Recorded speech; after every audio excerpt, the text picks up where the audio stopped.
Hal pertama yang dilakukan pria ini setelah kembali ke masa sebelum kiamat adalah menghabiskan semua tabungannya untuk membeli sebuah gedung yang belum selesai. Semua orang menertawakannya, menganggapnya bodoh.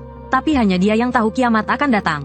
80% umat manusia akan terinfeksi dan menjadi zombie. Dan mereka yang selamat akan saling membunuh untuk memperebutkan sumber daya. Saat itu, semangkuk mie instan bisa dijual dengan harga selangit. Sepotong sosis bisa membuat para wanita berebut untuk menikahinya. Tapi benteng kiamat yang dia bangun cukup untuk membuatnya bertahan hidup selama beberapa abad. Di kehidupan sebelumnya, dia hidup enak dan selalu menuruti kemauan Liu Ruyan, gadis tercantik di sekolahnya, selama lebih dari 10 tahun. Namun, balasan yang dia terima adalah pengkhianatan tanpa ampun. Liu Ruyan tidak hanya membawa orang untuk merampok semua persediaannya, tetapi juga menyiksa semua rekan satu timnya tepat di depan matanya. Dia menutup matanya dengan penuh penyesalan saat dicabik-cabik oleh zombie. Jika ada kehidupan selanjutnya, dia bersumpah akan membalas semua penderitaannya 100 kali lipat. Tapi saat dia membuka matanya lagi, dia hanya melihat seorang wanita memakai sepatu hak tinggi, berteriak-teriak di ruang tamunya. Jiang Xiaoyong, apa maksudmu? Kenapa sertifikat rumah ini tidak atas namaku? Sekarang juga, balik nama rumah ini atas namaku. Melihat semua yang familiar, dia akhirnya mengerti situasinya. Dia telah terlahir kembali ke masa sebelum kiamat. Di kehidupan sebelumnya, warisan orang tuanya ditipu oleh Liu Ruyan, dan dia sendiri menjadi gelandangan. Tak lama kemudian, bencana kiamat meletus. Dia membangun zona aman berkat teman-teman yang dia kenal saat menjadi gelandangan.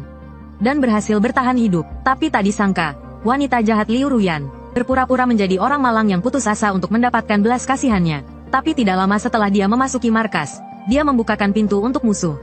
Memikirkan hal ini, dia menjadi sangat marah, dan ingin segera menghabisi wanita licik ini.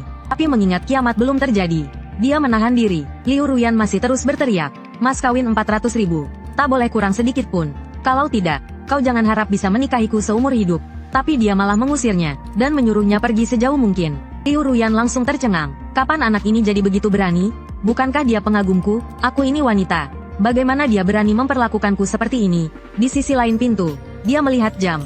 Sekarang tinggal 1 bulan lagi sebelum kiamat datang. Dan dia harus membuat persiapan yang matang sebelum itu. Tiba-tiba, sebuah notifikasi muncul, dan mengganggu pikirannya. Ding, sistem kiamat telah diaktifkan. Miliki sebidang tanah. Persediaan untuk 1 tahun. Dengan sistem ini, tampaknya balas dendamnya semakin dekat. Setelah menukar poin awal untuk modal awal, perutnya tiba-tiba keroncongan. Dia baru ingat di kehidupan sebelumnya, demi mengumpulkan uang mas kawin untuk Liu Ruyan, dia selalu berhemat dan kekurangan gizi. Karena telah terlahir kembali, dia harus memanjakan dirinya sendiri. Tidak lama setelah memesan makanan lewat aplikasi, makanan bintang Michelin yang dia pesan pun datang. Saat dia menikmati daging babi merah seharga 300 yuan per potong, sebuah panggilan telepon datang di waktu yang tidak tepat. Melihat ide penelepon, wajahnya langsung berubah dingin. Ternyata sahabat Liu Ruyan yang menelepon. Begitu panggilan terhubung, suara tidak sabarnya terdengar dari dalam. "Jiang Xiaoyong, bagaimana kau bisa memperlakukan Ruyan seperti ini? Kami ini perempuan, kau bahkan tidak rela memberikan hartamu. Bagaimana kau bisa bilang mencintainya? Di mana tanggung jawabmu sebagai seorang pria? Kalau sekarang kau datang membawa sertifikat rumah dan uang tunai 1 juta. Bersujud dan minta maaf. Aku akan bantu membujuk Ruyan. Kalau tidak, tunggu saja sampai putus." Namun, sebelum dia selesai bicara, aku langsung menutup telepon. Liu Ruyan, di kehidupan sebelumnya, kalau bukan karena kebaikan hatiku memberimu makan, kau pasti sudah mati kelaparan di akhir zaman ini. Tapi kau malah mengkhianatiku. Kali ini aku pasti akan membuat kalian membayarnya. Tapi hal terpenting saat ini adalah menemukan tempat perlindungan dan menjadikannya benteng yang mudah dipertahankan dan sulit diserang. Sebaiknya dekat hutan dan sumber air. Memikirkan itu, aku pergi ke agen properti. Seorang wanita cantik yang ramah menyapaku. "Permisi, Pak, Anda ingin sewa atau beli rumah?" Tapi sebelum aku bicara, manajer di belakangnya memotong. "Ning, cepat bantu pindahkan kotak di belakang." Wanita itu buru-buru menjelaskan bahwa dia sedang melayani pelanggan. Orang miskin berpakaian murahan, mungkin bahkan tidak mampu beli toilet. Pelanggan macam apa dia? Mendengar itu, aku langsung marah. "Kau meremehkanku." "Ya, tapi manajer itu malah semakin sombong. Memangnya kenapa kalau aku meremehkanmu? Orang sepertimu, kalau kau mampu beli toilet, aku akan siaran langsung makan tai. Ini katamu sendiri." "Ya, nanti aku pasti siapkan yang hangat untukmu." Setelah berkata begitu, aku mengeluarkan kartu hitam awal yang ditukar dari sistem. "Nona, hari ini aku tidak mau sewa atau beli rumah. Aku mau beli tanah." Semua orang yang mendengarnya terkejut sampai mengompol. Astaga, seumur hidupku, baru pertama kali melihat orang beli tanah. Ini baru orang kaya sejati. Tapi manajer itu masih meremehkan. Semua orang bisa menyombongkan diri. "Kalau nanti kau tidak bisa bayar, kau tahu akibatnya." Aku langsung memotong penjelasan Ning. Tidak perlu repot-repot, bantu aku cari tempat yang dekat gunung, sungai, dan akses jalannya mudah. Sebaiknya ada bangunan seperti pabrik di atasnya, atau rumah yang agak besar juga boleh. Sebelum Ning menjawab, manajer Liu langsung mencibir. Bukankah tanah di distrik timur cocok dengan permintaannya? Ning tampak bingung. Yang Anda maksud tanah di kota teh, kan? Tapi tanah di sana penuh dengan bangunan mangkrak, dan sampai sekarang belum selesai urusannya. Namun, manajer Liu masih tampak meremehkan. Jual apa? Kurasa orang miskin ini hanya datang untuk cari masalah. Namun, saat aku melihat peta alamatnya, aku menyadari bahwa tanah ini persis memenuhi kebutuhanku. Lokasinya di pinggiran kota sehingga bisa menghindari dampak wabah zombie skala besar di kota. Bangunan mangkrak yang dipagari kawat berduri pasti mudah dipertahankan dan sulit diserang. Ini juga bisa menghemat banyak biaya dan waktuku. Sekarang kurang dari sebulan lagi sebelum kiamat datang. Aku langsung bilang, bisakah kita tanda tangan kontrak sekarang? Ning langsung tercengang. Anda serius? Aku mencibir. Bukankah masih ada orang yang menunggu makanan hangat? Setelah membayar uang muka 300.000, aku menepuk bahu manajer Liu. Sekarang giliranmu untuk menunjukkan kemampuanmu. Kalau kau makan dengan lahap, aku akan memberimu hadiah virtual nanti. Setelah itu, aku pergi menuju pintu keluar tanpa menoleh ke belakang. Di belakangku hanya terdengar ejekan dari rekan-rekannya. Liu gendut, aku sudah memulai siaran langsung untukmu. Ususku sedang bermasalah hari ini, tapi aku jamin ini segar. Selanjutnya, kita hanya butuh persediaan yang cukup. Aku pergi dengan puas, tapi tidak menyadari seorang pria parubaya berpapasan denganku. Dia adalah Jiboda, ayah baptis Liu Ruyan. Apa yang dilakukan anak itu? Jiang Xiaoyong, di sini. Setelah mengetahui aku membeli sebidang tanah, dia segera menelepon Liu Ruyan. Kau tahu, Jiang Xiaoyong membeli tanah hari ini. Liu Ruyan langsung marah besar. Si miskin itu pasti menggunakan uang mahar dariku untuk membeli tanah. Beraninya dia. Di sisi lain, pada saat yang sama, aku sedang pusing memikirkan dana untuk mengumpulkan persediaan dan membangun pangkalan. Namun, tiba-tiba ketukan pintu yang tergesa-gesa menginterupsiku. Begitu aku membuka pintu, Liu Ruyan langsung membentakku. Jiang Xiaoyong, apa maksudmu? Berani-beraninya kau menghabiskan uangku. Apa kau gila? Mengamuk apa kau di sini? Liu Ruyan semakin marah. Jangan kira aku tidak tahu kau menggunakan uang mahar untuk membeli tanah. Ku beritahu, uang mahar itu milik wanita. Karena kau menggunakan uang mahar untuk membeli tanah, tanah itu milikku. Namun, aku mengeluarkan setumpuk uang tunai dan melemparkannya ke arahnya. Aku punya banyak uang, tapi aku tidak akan menghabiskan sepeser pun untuk wanita murahan sepertimu.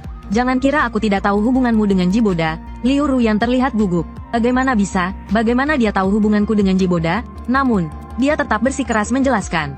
Dia hanya teman priaku. Wen Suya di sampingnya menimpali. Ya, tenanglah kalian berdua. Pertengkaran antar pasangan hanyalah kesalahpahaman. Namun, yang mereka dapatkan hanyalah pintu yang kubanting.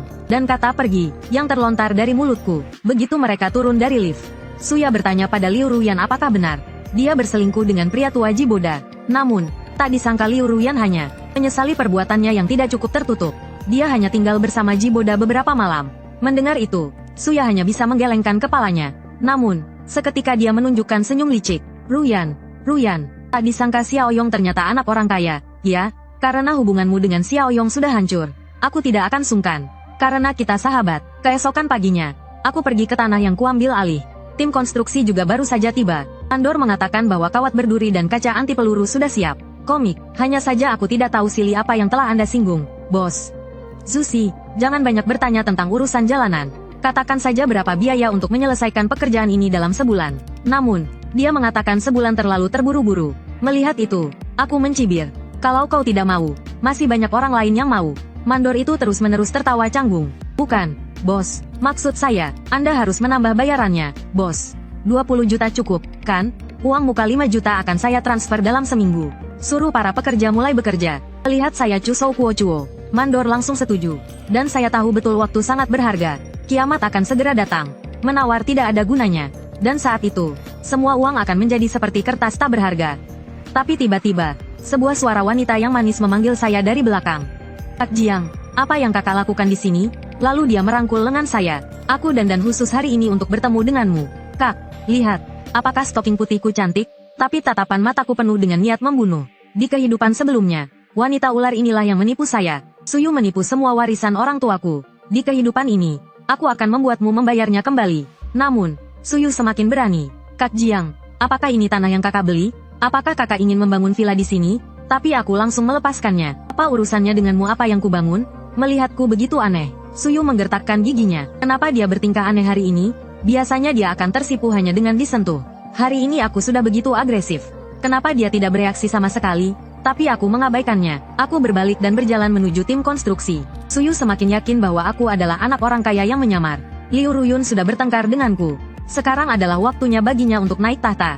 Tidak lama kemudian aku pulang. Menggadaikan rumah ini ke bank hanya menghasilkan 3 juta. Uang ini bahkan tidak cukup untuk cicilan konstruksi pertama. Tapi sedetik kemudian aku tiba-tiba menyadari. Lagi pula kiamat akan segera datang. Tidak masalah meskipun aku menjual rumah ini ke banyak orang.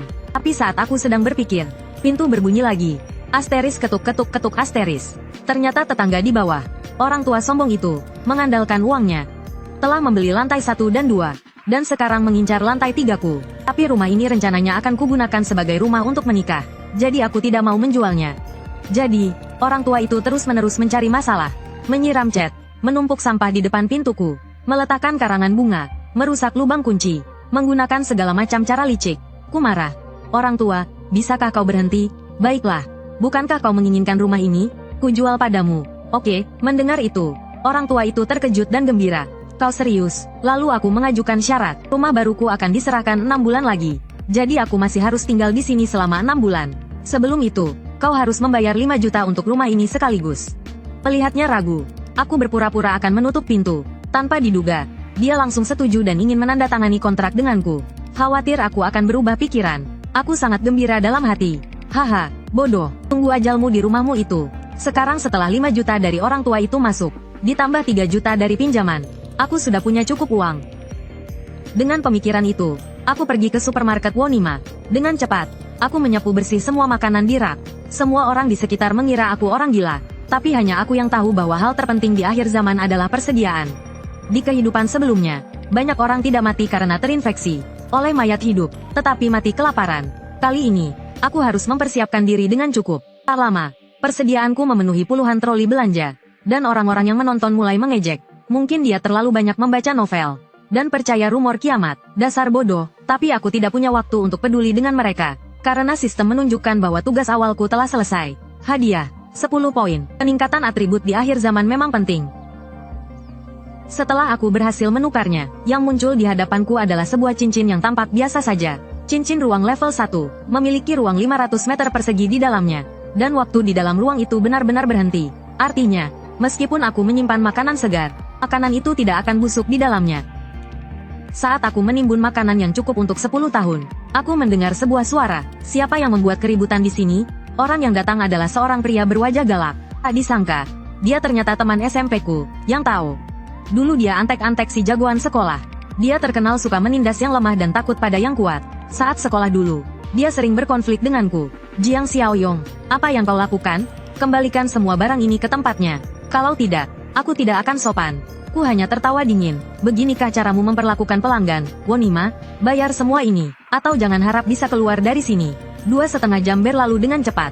Kasir menyebutkan tagihan dengan harga selangit, 56.000. Melihatnya bertingkah sok kuasa, aku hanya menggesek kartu bankku. Ting, pembayaran berhasil. Yang Tao langsung tercengang. Tanpa menoleh ke belakang, dia pergi dengan 2 satpam. Tapi aku langsung menghentikannya. Dengan sikap buruk seperti itu, kau pikir kau bisa pergi begitu saja?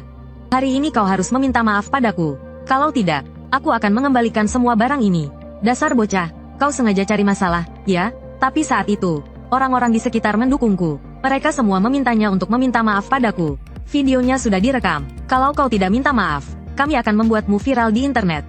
Aku tersenyum. Ku bilang, selama permintaan maafmu tulus, aku bisa membeli persediaan 10 kali lipat lebih banyak lagi. Kalau tidak percaya, lihat saja saldoku di mesin kasir. Dengan bunyi ting lagi, Yang Tao tercengang melihat saldoku yang lebih dari 7 juta. Dia hanyalah seorang kapten satpam kecil. Bagaimana dia bisa macam-macam dengan orang kaya sepertiku? Dia segera membungkuk 90 derajat. Tuan, maafkan saya tidak tahu Anda orang penting. Ingat, lain kali jangan sembrono. Beri kesempatan pada orang lain, mengerti?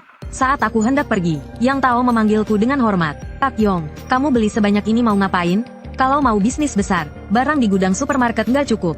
Harus cari grosir. Mendengar itu, aku langsung tertarik. Karena kamu kerja di supermarket, pasti kenal grosir, kan? Tentu saja, masih ingat Zhang Shengze? Dia sekarang jadi grosir. Dia langsung menelepon Zhang Shengze. ZG, aku dapatin klien besar nih. Seperti dugaanku, Yang Tao memang anteknya Zhang Shengze. Tak lama, aku mengikutinya ke sebuah gudang. Tiba-tiba, sebuah mobil mewah melaju kencang dari belakang. Seorang pria sok keluar dari mobil. Yang Tao langsung menyambutnya dan memperkenalkan. ZG, Ini klien besar yang kukatakan. Teman SMP kita, Jiang Xiaoyong. Zhang Shengze berpikir sejenak. Oh, ternyata kau, orang yang keras kepala itu, kan? Dia mengamatiku dari atas ke bawah. Penuh merek palsu. Aku paling benci orang miskin sok kaya-kaya kamu. Lalu, dia menekan kepala yang tahu dan mulai marah. Ini yang kau bilang klien besar? Buang-buang waktuku saja, klien besar apanya? Aku udah lama di dunia ini. Bisa langsung tahu siapa yang kaya dan miskin. Aku mencibir. Kayaknya penampilanku memang kurang meyakinkan. Sampai orang bodoh yang suka merendahkan orang lain pun tidak terkesan. Detik berikutnya, Zhang Shengze menarik kerah bajuku. Ulangi sekali lagi, ku bilang kau suka merendahkan orang. Kalau sikapmu begini terus, aku nggak masalah berbisnis dengan orang lain. Setelah menerima notifikasi transfer 1 juta, Zhang Shengze terkejut. Seriusan? Nih, dia langsung berubah sikap. Bos, mau barang apa? Beras, minyak, garam, gula, camilan, minuman. Semua makanan dan minuman. Aku ambil semua. Mendengar itu, Zhang Shengze tersenyum licik. Keberuntunganku bagus banget. Baru saja dapat kiriman makanan hampir kedaluarsa. Langsung ada yang beli. Kalau kamu borong semua, ku beri diskon 10% dari harga grosir. Gimana? Aku memutuskan untuk memeriksa kualitas barangnya dulu. Ternyata, selain yang di rak paling depan, sisanya hampir kedaluarsa semua. Zhang Shengze, licik juga. Ya, Zhang Shengze mengumpat dalam hati. Ternyata dia ngerti juga. Karena kamu tahu, ku beri diskon 50%. Gimana? Nggak perlu, 5 juta ini buat beli barang kualitas terbaik. Untuk makanan hampir kedaluarsamu ini, aku beli semua dengan diskon 50% seperti katamu. Tapi dengan syaratku, bayarnya sebulan lagi. Zhang Shengze langsung terdiam. Padahal tahu hampir kedaluarsa, kok masih dibeli? Aku hanya menepuk pundaknya dan menyuruhnya bekerja dengan baik. Lagi pula mereka tidak tahu, di akhir zaman, mana ada makanan kedaluarsa. Bahkan sebungkus mie instan kadaluarsa pun harganya selangit. Saat itu juga, teleponku tiba-tiba berdering. Ternyata apartemen bekas yang kuiklankan online sudah dibeli orang. Aku pun memberi beberapa instruksi singkat kepada Zhang Shengze lalu pergi. Menyuruhnya mengirim barang ke alamat yang kuberikan. Zhang Shengze dan Riri terbengong-bengong. Heran dengan keadaanku yang tiba-tiba membaik. Padahal latar belakang keluarganya biasa saja. Kok tiba-tiba jadi kaya begini? Tak lama kemudian, aku bertemu dengan pembeli. Tak disangka, pembelinya adalah seorang kakek desa yang sederhana. Dia datang membawakan uang muka 400.000. Dan menyetujui syaratku untuk mengosongkan apartemen dalam 3 bulan. Aku pun merasa heran, kakek ini bahkan belum melihat apartemen dengan teliti tapi sudah mau membayar uang muka dan menandatangani kontrak. Seberapa mendesaknya dia ingin membeli apartemenku? Sejujurnya, cucu perempuanku harus pindah sekolah dan butuh apartemen ini untuk mendaftar, katanya. Saya sudah berkeliling beberapa kali di sekitar sini, dan hanya apartemen Anda yang dijual. Tuan Jiang, Anda jangan sampai ingkar janji ya. Melihat itu, aku tersenyum licik. Kakek, Anda langsung terbuka begini. Tidak takut saya menaikkan harga? Mendengar itu, wajahnya tampak ketakutan. Tuan Jiang, uang untuk membeli apartemen ini adalah seluruh tabungan 2 generasi keluarga kami. Aku pun menghela nafas, lalu menandatangani kontrak. Melihatnya membungkuk dan bersiap untuk pergi. Ku merasa iba, berada di kelas bawah dan bersikap baik serta sederhana. Dia dan cucunya di akhir zaman yang akan datang, mungkin tidak akan bertahan hidup lebih dari sebulan. Karena sedikit rasa kasihan, aku meminta kakek itu memberitahuku alamat tempat tinggalnya dan cucunya saat ini. Seminggu kemudian, aku datang ke lokasi konstruksi untuk memeriksa. Kemajuan konstruksi saat ini sudah hampir selesai. Mandor menjelaskan kepadaku, dinding dan pintu ini terbuat dari bahan terbaik, beton dan baja padat, bahkan dapat menahan sebagian polusi radiasi nuklir. Gudangnya sudah ada dari pabrik yang mangkrak, sudah dibersihkan dan diperkuat, siap pakai. Aku sangat puas, dan segera meminta Zhang Shengze mengirimkan barang. Tak lama kemudian, gudang itu penuh dengan persediaan yang tertata rapi. Aku bahkan memberi upah kepada para pekerja, 2.000 per orang, untuk menyortir dan menumpuk barang-barang. Tanpa terasa, aku sibuk hingga larut malam. Setelah mengantar rombongan pekerja terakhir, aku melihat gudang yang penuh dengan persediaan dan tertawa terbahak-bahak. Dengan ini, aku bisa hidup beberapa abad di akhir zaman. Poin hadiah dari sistem pun masuk. Saat kulihat, ternyata ada kotak misteri baru di toko sistem. Kotak persediaan kebangkitan kekuatan supernatural ini cocok denganku. Setelah menyegarkan secara manual, ternyata aku bisa mendapatkan kekuatan supernatural sebelum akhir zaman tiba. Selamat, tuan rumah telah mendapatkan keahlian mata batin. Dapat mendeteksi apakah seseorang memiliki niat jahat. Kekuatan khusus, mendeteksi niat jahat. Sebagai pembaca setia berbagai cerita akhir zaman, aku tahu ini adalah salah satu kemampuan yang paling berguna di awal akhir zaman. Selanjutnya, sistem memberikan misi baru, bersenjata lengkap. Sistem ini benar-benar sepemikiran denganku. Di akhir zaman, jika tidak punya senjata, menyimpan banyak makanan hanya akan menguntungkan orang lain. Tentu saja, di era damai ini, untuk membeli senjata harus pergi ke pasar gelap. Tempat ini penuh barang curian, barang-barang antik dari situs San Xingdui. Bahkan tengkorak Kaisar Qin Shi Huang saat kecil pun ada. Saat itu, aku melihat sosok yang kukenal di antara kerumunan. Ternyata si gendut Jiboda sedang membeli gelang. Gelang giok es yang harganya 20.000. Ditawarnya sampai 300. Tak kusangka, orang ini ternyata sok kaya. Si Jalang Liu Ruyan. Bodoh sekali bisa tertipu orang seperti ini. Aku melihat sebuah toko yang menjual pisau. Lalu aku bertanya, "Bos, ada barang bagus?" Dia hanya melemparkan batu asah dengan kesal. "Mau yang bagus? Asah sendiri." Ku mencibir. "Tidak cukup bagus. Aku mau yang lebih bagus." Ekspresi pemuda itu berubah. "Apa maksudmu? Cari masalah?" Ya, tiba-tiba ponselnya berdering. Dompet terisi 200.000. Aku serius mau beli. Aku mengambil kode QR pembayarannya. Dia langsung mengerti maksudku. Setelah menyuruh anak buahnya menjaga lapak, dia mengajakku bicara di tempat lain. Dia mengeluarkan pistol rakitan, bisa untuk menembak burung. Amunisinya murah, hanya 2.000. Aku langsung menolak. Bos itu tertegun. "Kalau begitu, pistol revolver replika ini kinerja hampir sama dengan pistol asli. Menggunakan peluru 9 mm. Pelurunya beli dariku saja. 5.000 per butir. Bagaimana?" Wajahku menjadi gelap. "Aku sudah membayar uang muka 200.000. Kau memberiku barang seperti ini. Tidak pantas." Mendengar kata uang muka, penjual itu terkejut. Setelah mendengar aku ingin membeli senjata senilai 2 juta, bos itu langsung mengumpat. "Bos, Anda ini kerja apa? Pesanan sebesar ini. Anda cari saya?" Aku melanjutkan dengan tenang. "Dulu urusan ini ditangani anak buahku. Akhir-akhir ini ada sedikit masalah. Jangan banyak tanya. Katakan saja bisa atau tidak." Mendengar itu, penjual itu langsung mengunci pintu. Setelah memastikan tidak ada yang menguping di luar, dia menatapku dengan serius. "Anda tepat sekali mencari saya. Saya bisa urus ini untuk Anda. Anda tulis daftarnya. Nanti saya kasih alamatnya. Lusa malam jam 12. Anda bawa mobil ke sana untuk transaksi. Ingat bawa uang tunai." Aku pun puas dan pergi bersamanya. Tak disangka, saat keluar aku bertemu Jiboda. "Bukankah ini Xiao Yong?" Ku katakan. "Akhir-akhir ini kau kok jadi royal dan mengabaikan Ruyan. Kelihatannya keluargamu punya harta karun ya? Jangan-jangan kebanyakan nonton berita viral. Mau ikut-ikutan jual harta keluarga?" Aku malah tersenyum. Pas sekali untuk menguji kekuatan baruku. Saat aku mengaktifkan mata hati, muncul tanda di atas kepala Jiboda dan penjual itu. Melihat penjual itu sangat menyukaiku, aku langsung menantang Jiboda. "Jadi, Liu Ruyu jatuh cinta padamu karena barang-barang palsu dan bekas ini?" "Barang-barang palsu dan bekas ini? Lagi pula, dia hanya barang bekasku. Jadi hanya pantas mendapatkan ini." Melihat Jiboda langsung marah, aku segera memberi isyarat pada penjual itu. Jangan sampai membunuhnya. Aku punya rencana lain untuk nyawanya. Penjual itu langsung tertawa dingin. "Mengerti, bos. Silakan urus urusanmu. Serahkan orang ini pada kami untuk diajari." Belum selesai bicara, sekelompok orang mengepung Jiboda. Dia ketakutan dan mundur terus. "Bos, ada apa? Bicaralah baik-baik." Namun, tak lama kemudian, dia dipukuli hingga babak belur. Setelah dilempar keluar dari pasar gelap, Jiboda masih berteriak dengan tidak terima. "Jiang Xiaoyong, bajingan, tunggu saja, aku akan membuatmu hidup sengsara dan mati pun tak bisa." 2 hari kemudian, di pinggiran kota yang sepi di malam hari, aku berhasil mengangkut puluhan ton senjata ke gudang. Melihat berbagai macam senjata panas, aku merasa lega. Dengan ini, kebenaran ada di tanganku. Di akhir zaman, aku tidak akan takut lagi pada kelompok penyintas. Tugas persenjataanku juga baru saja selesai. Tanpa diduga, sistem memberiku bonus tambahan. 1 dosis ramuan peningkatan fisik tingkat 2. Tanpa pikir panjang, aku menyuntikkannya ke lenganku. Setelah rasa sakit, aku terkejut mendapati fisikku bertambah 2 poin. Rata-rata fisik pria dewasa hanya 5. Ini setara dengan peningkatan kekuatan sebesar 40%. Dan aku kebetulan punya 20 poin. Lebih baik tukarkan dengan ramuan untuk memaksimalkan fisikku.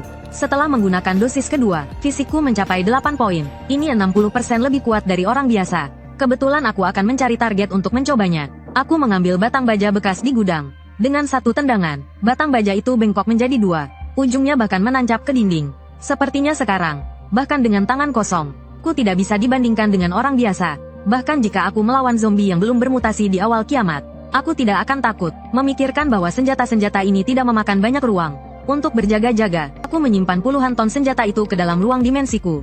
Kiamat akan dimulai lusa. Aku berpikir apakah ada yang terlewat. Tiba-tiba, sosok lelaki tua desa yang jujur dan sederhana muncul di benakku. Meskipun aku telah mengalami hidup dan mati serta kejahatan manusia di kiamat, karena aku sedang luang, aku akan mengirimkan beberapa persediaan kepadanya. Soal apakah dia bisa bertahan di kiamat, itu tergantung nasibnya. Keesokan paginya, aku pergi ke alamat yang diberikan lelaki tua itu. Tak disangka, tempat ini lebih terpencil daripada pinggiran kota. Kalau bukan karena navigasi, aku tidak akan menemukan tempat ini. Sepertinya kakek ini benar-benar tidak kaya. Dia menyewa rumah murah seperti ini dan masih menyewa lantai paling atas. Lalu aku mengetuk pintu rumahnya, agar tidak menimbulkan kecurigaan orang lain. Aku mengeluarkan persediaan terlebih dahulu dan menumpuknya di depan pintunya. Melihat kedatanganku, lelaki tua itu sangat terkejut. Dia mengira itu adalah pemilik rumah yang datang untuk menagih sewa. Dan melihat tumpukan persediaan di depan pintu, dia semakin bingung. Tanpa sempat menjelaskan, aku meminta lelaki tua itu untuk membantuku memindahkan barang-barang ini ke dalam. Barang ini tidak boleh dilihat tetangga lain. Setelah sibuk beberapa saat, aku melihat sekeliling. Tempat ini cukup luas. Pintu ini juga lumayan kokoh. Seharusnya bisa menahan zombie tingkat rendah. Lalu aku mulai berpesan padanya untuk merencanakan penggunaan persediaan ini dengan baik. Setidaknya cukup untuk hidup selama 6 bulan. Tapi sebelum aku selesai bicara, aku tertegun. Sebuah foto di sudut dinding membuat hatiku sesak. Gadis berambut pendek dan lugu dalam foto itu sangat kukenal. Dia adalah rekan satu timku setelah kiamat pecah di kehidupan sebelumnya. Gadis yang kuat dan berani itu. Namun, dia juga sangat perhatian padaku. Pak Tua, apakah cucu perempuanmu bernama Meng Sanshan? Suaraku sedikit gemetar. Bagaimana Anda tahu? Kenangan masa lalu membanjiri pikiranku. Dia tidak pernah menceritakan latar belakang keluarganya padaku. Dan aku hanya tahu bahwa kakeknya meninggal di reruntuhan. Untuk menyelamatkannya, dia pernah menyatakan perasaannya padaku. Dan kami menjadi pendukung terkuat satu sama lain. Tapi saat itu, demi kepentingan pribadiku, aku membiarkan wanita Jalang Liu Ruyan masuk. Akhirnya, Sanshan meninggal di depanku. Memikirkan hal itu, aku menggertakkan gigiku. Di mana cucu perempuanmu sekarang? Pak tua itu mengatakan dia masih bersekolah di kampung halamannya. Aku meletakkan bingkai foto itu dalam diam. Di kehidupan ini, biarlah aku yang menebus dosa masa lalu. Setidaknya kali ini aku harus menyelamatkannya. Jadi aku menceritakan yang sebenarnya kepada Pak tua itu. Kalian tidak bisa pindah ke rumahku. Mulai besok, dunia ini akan menjadi neraka. Baik rumahku maupun status sekolah cucumu. Semuanya tidak penting lagi. Sekarang ikut aku ke sekolah Sanshan. Aku akan mengatur tempat tinggal baru untuk kalian. Namun, setelah aku bicara panjang lebar, Pak tua itu tidak mengerti sepatah kata pun. Aku hanya bisa menjelaskan bahwa akan terjadi kelaparan. Betapa menyedihkan dan mengerikannya orang-orang di masa kelaparan. Anda pasti bisa membayangkannya, kan? Tapi bagaimana bisa terjadi kelaparan di masa damai ini? Lihat bahwa aku tidak bisa menjelaskannya. Aku membuka ruang dimensiku dan menyimpan semua yang ada di rumah. Ke dalamnya, sebelum dia pulih dari keterkejutannya, ekspresiku menjadi serius. Ini adalah kekuatan superku, dan aku juga bisa melihat masa depan. Sanshan adalah orang yang sangat penting bagiku. Untuk menyelamatkannya, mulai sekarang, semuanya harus dilakukan sesuai perintahku. Setelah seharian perjalanan, akhirnya aku tiba di sekolah di kabupaten tetangga. Pak tua, tahukah Anda di kelas dan asrama mana Sanshan berada? Pada saat yang sama, banyak siswa berkumpul di lapangan. Seorang gadis berkuncir kuda tinggi tiba-tiba menamparkan wajah gadis lain. Jalang, ku tidak mengerti. Apa bagusnya dirimu? Bagaimana mungkin Zhang Xiaosheng menyukaimu? Gadis yang dibuli itu adalah Sanshan. Dia menutupi pipinya yang terluka dan membela diri. Sudah kubilang aku tidak ada hubungannya dengan dia. Dia sendiri yang menggangguku. Tapi sedetik kemudian, dia ditendang di perut oleh gadis lain yang mengenakan rok. Jalang kecil, kau pikir kau bisa mengelak? Dasar jelek, apa maksudmu? Kau bilang Zhang Xiaosheng mengejarmu tapi kau malah menolaknya? Ia menjambak rambut gadis itu. Tanggalkan bajunya. Tiba-tiba sebuah suara menghentikan mereka berdua. Apa yang kalian lakukan? Kedua gadis itu melihat kakek Sanshan. Mereka pun mulai mengejek dengan sombong. Bukankah itu kakeknya yang tak berguna? Orang udik dari desa, melihat cucunya ditindas. Kakek itu membentak dengan marah. Tapi ia dihadang oleh beberapa preman SMA bersenjata tongkat. Urusan anak muda. Apa yang kau ikut campur? Orang tua? Tanpa disangka, kakek itu menerobos masuk tanpa mempedulikan bahaya. Kalian anak-anak sialan, apa kalian tidak punya orang tua yang mendidik kalian? Menindas teman seperti ini, melihat seorang siswa hendak memukul kepalanya. Ku menangkap tongkat di tangannya dengan satu tangan. Masih muda tapi tidak belajar yang benar. Malah belajar jadi preman. Tapi mereka tidak menunjukkan tanda-tanda mau berhenti. Dari mana datangnya orang miskin ini? Bajingan kecil, aku belum pernah dengar kau punya kakak. Namun sebelum mereka selesai bicara, aku melempar pemimpin mereka sejauh 2,5 meter. Melihat itu, mereka berdua ketakutan. Astaga, anak ini jago berkelahi. Kita serang bersama. Aku hanya membalas dengan tatapan dingin. Lalu dengan cepat menghindar dari serangan tongkat baseball. Sepertinya setelah kekuatanku meningkat, refleksku juga jadi lebih cepat. Dalam sekejap aku berada di belakang si kepala botak. Dan langsung membantingnya. Ia pun langsung tertidur pulas. Dan kau juga, gerakan mereka terlihat sangat lambat di mataku. Aku merebut pisau lipatnya, dan menendang tulang kakinya hingga patah. Setelah memastikan kedua anjing ini tertidur lelap, aku perlahan berjalan menuju kedua gadis yang menindas Sanshan. Mereka mulai panik. Jangan mendekat, apa yang kau inginkan? Tanpa bicara, aku langsung menamparnya. Ini untuk Sanshan. Setelah ditampar, ia ketakutan dan tak berani bernapas. Lalu aku menjambak rambut gadis centil itu. Sepertinya kau suka menjambak rambut, ya?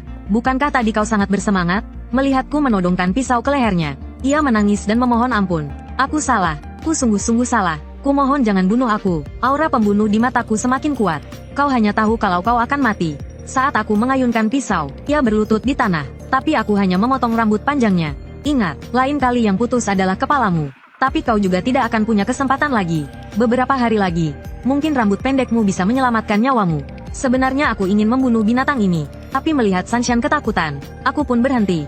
Saat ini dia belum mengalami ujian akhir zaman. Aku agak keberatan dengan pembantaian seperti ini. Sudah larut, ayo pergi. Sansan penuh kecurigaan. Kita mau kemana? Kakek menjelaskannya di perjalanan. Mulai sekarang, kamu tidak perlu sekolah lagi. Karena akan segera terjadi kelaparan hebat. Bertahan hidup adalah hal yang terpenting. Mendengar itu, Meng Sansan agak marah. Dia pikir kakek dengan mudah percaya pada panggilan penipuan itu. Melihat mereka berdua bertengkar di kursi belakang, aku malah tersenyum. Sansan, di kehidupan ini, aku pasti akan melindungimu. Aku mulai menjelaskannya padanya. Sebenarnya, kelaparan yang dikatakan kakekmu itu aku yang memberitahunya. Setelah mendengar itu, Sansan menanyakan identitasku. Jiang Xiaoyong, panggil saja aku Kak Xiaoyong mulai sekarang. Kamu tidak perlu memikirkan orang-orang itu. Kemungkinan besar mereka tidak akan hidup lama lagi. Sansan semakin bingung setelah mendengar itu. Apakah benar-benar akan terjadi kelaparan? Ku menggelengkan kepala. Kelaparan hanyalah karanganku agar kakekmu mudah mengerti. Yang sebenarnya akan datang adalah kiamat. Dia tanpa sadar berkeringat dingin. Apa maksudmu dengan kiamat? Aku tersenyum. Waktunya seharusnya sudah hampir tiba. Lihat berita di ponselmu. Kamu akan tahu. Setelah membuka ponselnya, dia semakin tercengang. Suara siaran berita terdengar. Sejumlah besar kasus rabies yang menggigit orang telah terjadi di kota A. Saat ini, situasi telah terkendali. Warga di sekitar diminta untuk tidak keluar rumah jika memungkinkan. Semakin banyak berita aneh muncul. Ekspresinya berangsur-angsur menjadi serius. Benar saja, tanda-tanda kiamat sudah muncul. Besok adalah hari pertama pecahnya kiamat. Kabut beracun akan menyelimuti beberapa provinsi, termasuk Provinsi B. Kabut beracun yang sumbernya tidak diketahui ini akan berdampak pada makhluk hidup. Lambat laun, manusia akan bermutasi menjadi zombie karenanya, dan sebagian orang lainnya juga tidak akan selamat. Setelah meninggal, mereka juga akan menjadi zombie. Bencana ini akan segera menyebar ke seluruh dunia. Sansan tidak bodoh. Kupikir dia sudah mengerti apa yang kukatakan sekarang. Tapi tiba-tiba aku menemukan jalan tol macet. Tidak hanya jalur utama yang macet, bahkan jalur darurat juga diblokir orang. Kakek khawatir apakah ada zombie yang mengejar. Aku tahu betul bahwa wabah zombie sepenuhnya akan terjadi beberapa hari kemudian. Tapi sekarang, situasi di sini pasti karena di depan sudah ada orang yang terinfeksi yang lepas kendali. Tapi saat ini, sebuah Mercedes tiba-tiba melaju kencang dari jalur darurat. Dia benar-benar mencoba menyerobot di depanku. Aku terkejut dan segera menginjak pedal gas. Kiamat belum pecah. Brengsek ini berani bermain seperti ini. Melihat itu, aku tidak mau mengalah. Aku segera membanting setir dan menjepitnya. Tak disangka, anak ini masih belum menyerah. Dia bahkan membuka jendela dan memaki-makiku. Niat membunuh muncul di mataku. Tanganku sudah meraih pistol di kotak penyimpanan di kursi penumpang. Tapi mengingat Sansan dan yang lainnya ada di dalam mobil, lebih baik menghindari masalah sekarang. Setelah 2,5 jam macet, jalan akhirnya lancar. Tiba-tiba Meng Sanshan berteriak, "Kak Yong, hati-hati dengan mobil tadi. Orang itu memotong jalan kita lagi. Kalau kau mau mati, jangan salahkan aku yang mengantarmu lebih cepat." Aku menyuruh 2 orang di belakangku memakai sabuk pengaman. Mencari kesempatan, aku langsung menginjak gas dan menabraknya. Tabrakan itu membuat mobilnya terpental. Si rambut pirang di mobil itu marah besar. Cari polisi lalu lintas. Periksa rekaman CCTV. Cari tahu nomor plat mobilnya. Aku akan membuatmu tahu. Ada orang yang tidak bisa kau macam-macam. Aku menyetir sampai larut malam. Akhirnya, sampai di bunker kiamatku. Setelah menyuruh mereka berdua untuk istirahat, aku kembali ke gudang. Mulai besok, setiap hari akan menjadi sangat sulit. Mungkin ini adalah ketenangan terakhir sebelum kiamat.